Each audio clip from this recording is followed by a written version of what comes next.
गुट supreme court से अपनी याचिकाओं पर तत्काल सुनवाई की मांग कर रहा है। 10:30 बजे कोर्ट में मैटर मेंशन करके कोर्ट से मांग करेगा कि अलग अलग याचिकाओं पर कोर्ट के 11 जुलाई की सुनवाई करने के ऑर्डर के बावजूद आज मैटर लिस्ट नहीं हुआ है। यह है इस वक्त की बड़ी खबर। सुप्रीम कोर्ट के आदेश के बाद आज सुनवाई पर सस्पेंस है। देखते हैं कि क्या कुछ सामने निकल कर आता है। सुप्रीम कोर्ट ने 11 जुलाई को सुनवाई के लिए कहा था, ये उद्धव गुट कह रहा है और तुरंत सुनवाई की मांग उनकी तरफ से की जा रही है। सुनवाई पर लेकिन सस्पेंस है कि आज सुप्रीम कोर्ट तैयार होता है या फिर नहीं होता है। लेकिन उद्धव गुट की तरफ से यह लगातार कहा जा रहा है कि जल्द से जल्द तत्काल रूप से उस पर सुनवाई हो। और 3 याचिकाएं बताई जा रही हैं। 16 बागी विधायकों की सदस्यता रद्द वाले नोटिस पर सुनवाई, शिवसेना के शिंदे गुट को अलग मान्यता देने पर सुनवाई और महाराष्ट्र में एकनाथ शिंदे को सीएम बनाने के फैसले पर।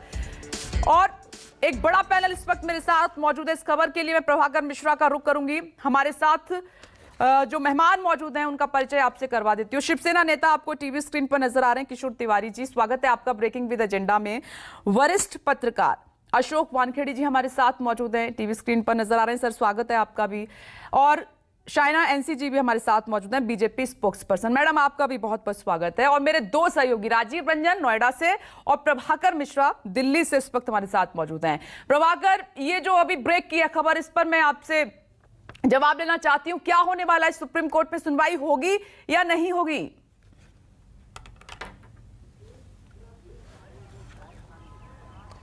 विपनेश, पूरा देश जानता है, सबको पता है, इसलिए कि सुप्रीम कोर्ट ने एक बार नहीं कई मौकों पर जब उद्धव ठाकरे कैंप से सुप्रीम कोर्ट में याचिका आई, चाहे एकनाथ शिंदे की तरफ से याचिका आई थी, तब सुप्रीम कोर्ट ने जो अपने आदेश में लिखवाया था उसमें कहा था कि 11 जुलाई को सुनवाई होगी। क्योंकि इस बीच में गर्मी की छुट्टियां थी, कोर्ट ने कहा था कि गर्मी की छुट्टियों के खत्म होते ही अगले दिन यानी 11 जुलाई को सुनवाई होगी। 4 बार कम से कम ऐसा आदेश सुप्रीम कोर्ट दे चुका है। और इसलिए हमने जब रिपोर्ट किया, हमारे जैसे लीगल रिपोर्टर्स ने जो रिपोर्ट किया, तमाम अखबारों में छपा, सब जगह छपा कि सुप्रीम कोर्ट में महाराष्ट्र मामले को लेकर 11 जुलाई को सुनवाई होगी। लेकिन जो तरीका होता है कि एक दिन पहले कॉज लिस्ट आती है, जिसमें हियरिंग के लिए जो मामले लिस्ट होते हैं उसका ब्यौरा होता है।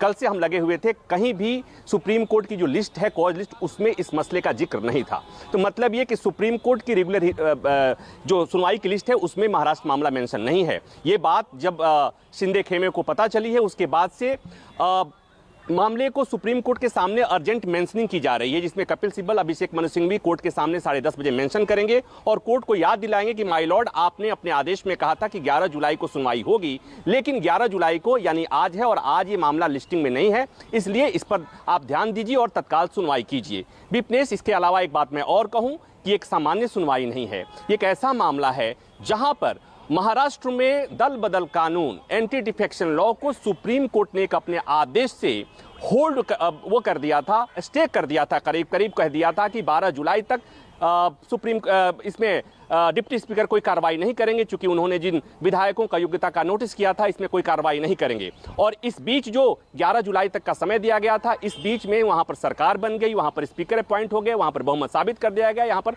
सब कुछ हो गया। मतलब सुप्रीम कोर्ट का एक आदेश होता है जहां पर एंटी डिफेक्शन लॉ को स्टे कर दिया जाता है फॉर टाइम बीइंग, और इस बीच में जब विधानसभा की कार्रवाई हो जाती है, स्पीकर का चुनाव हो जाता है, चीफ व्हिप का चुनाव हो जाता है, बहुमत साबित हो जाता है, तो लोग सोचते होंगे कि आखिर ये क्या हुआ है।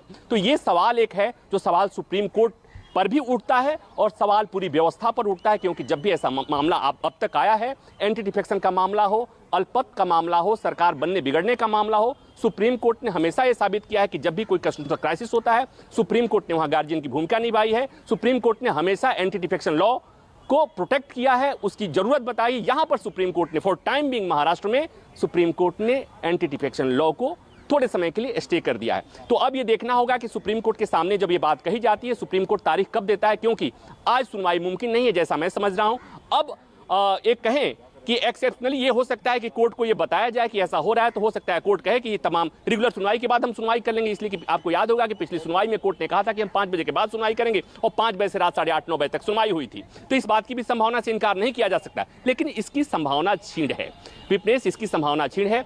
और दूसरी महत्वपूर्ण बात यह कि एक मामला ऐसा, भले ही राज्य में सरकार बन गई, भले ही राज्य में सरकार चल रही है, लेकिन जो कानूनी सवाल सुप्रीम कोर्ट के सामने हैं कि डिप्टी स्पीकर ने नोटिस जारी किया, उस नोटिस पर कोई फैसला नहीं हुआ और तब तक स्पीकर की नियुक्ति हो गई। अब एक महत्वपूर्ण बात इसमें यह भी हुई है कि विधानसभा के प्रिंसिपल सेक्रेटरी राजेंद्र भागवत ने सुप्रीम कोर्ट में एक अपना जवाब दाखिल किया है और उसमें कहा है कि चूंकि स्पीकर का चुनाव हो गया है, इसलिए डिप्टी स्पीकर के द्वारा जो नोटिस जारी किया गया था एकनाथ शिंदे के खेमे के विधायकों को, उसका कोई मतलब नहीं होता है और अब राहुल नार्वेकर जो कि नए स्पीकर बने हैं, केवल उन्हीं को अयोग्यता के मामले में फैसला लेने का अधिकार है।